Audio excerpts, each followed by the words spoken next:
আলাইকুম। আমি চলে আসলাম আবারও নতুন আরও একটা ভিডিও নিয়ে। আজকে আমি আপনাদেরকে দেখানোর চেষ্টা করব এই গজারি বনের ভিতরে ফাঁকে ফাঁকে অনেক চাষাবাদী জমি রয়েছে, যার মধ্যে বিভিন্ন রকমের চাষ করা হয়। সামনে যেটা দেখতে পাচ্ছেন এটা হচ্ছে লাউ ক্ষেত। এখানে লাউ চাষ করা হয়েছে। ওইটা তো দেখেই বুঝতে পারতেছেন গজারি বন। পাশে রয়েছে সুন্দর সোনালী ধান ক্ষেত, চমৎকারভাবে ধানগুলা পেকে রয়েছে। আমি সেটাই আপনাদের মাঝে তুলে ধরার চেষ্টা করতেছি। এরকম অনেক জায়গা রয়েছে যেখানে আপনার ধান চাষ করা হয়।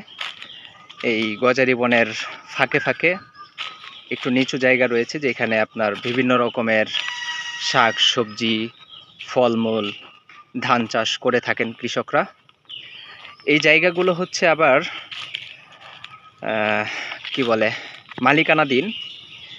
অনেকেই এই জায়গার মালিকানা নিয়ে ধান চাষ করে থাকেন। চতুর্দিকেই হচ্ছে খাস জায়গা।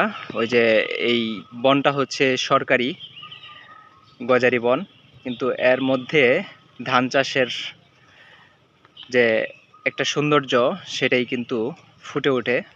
আমার কাছে দেখে খুবই ভালো লাগলো, তাই ভাবলাম যে আপনাদের সাথে এই বিষয়টা একটু শেয়ার করি। খুব চমৎকার একটা সৌন্দর্য, প্রকৃতির মাঝখানে এরকম সোনালি ধান পেকে আছে, কালারটা গোল্ডেন কালার, একদম স্বর্ণের মতো মনে হচ্ছে।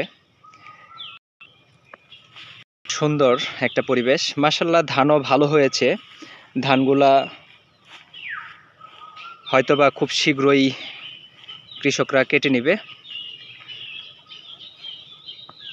অনেক জায়গায় আবার হচ্ছে আপনার বজ্রপাতের কারণে বা শিলাবৃষ্টির কারণে ধান ক্ষতিগ্রস্ত হয়েছে। আলহামদুলিল্লাহ এইদিকে এখন পর্যন্ত ওইরকম কোনো দুর্যোগ আসে নাই।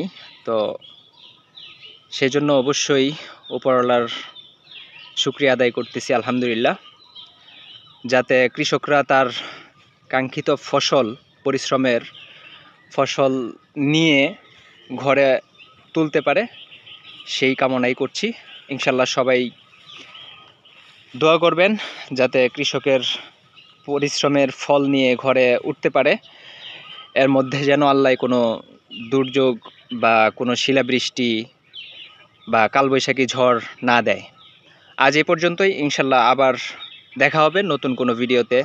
তো সবাই ভালো থাকবেন, সুস্থ থাকবেন, অবশ্যই আমার সঙ্গে থাকবেন। চেষ্টা করব নতুন নতুন কিছু আপনাদের মাঝে তুলে ধরার। সবাই ভালো থাকবেন। আল্লাহ হাফেজ।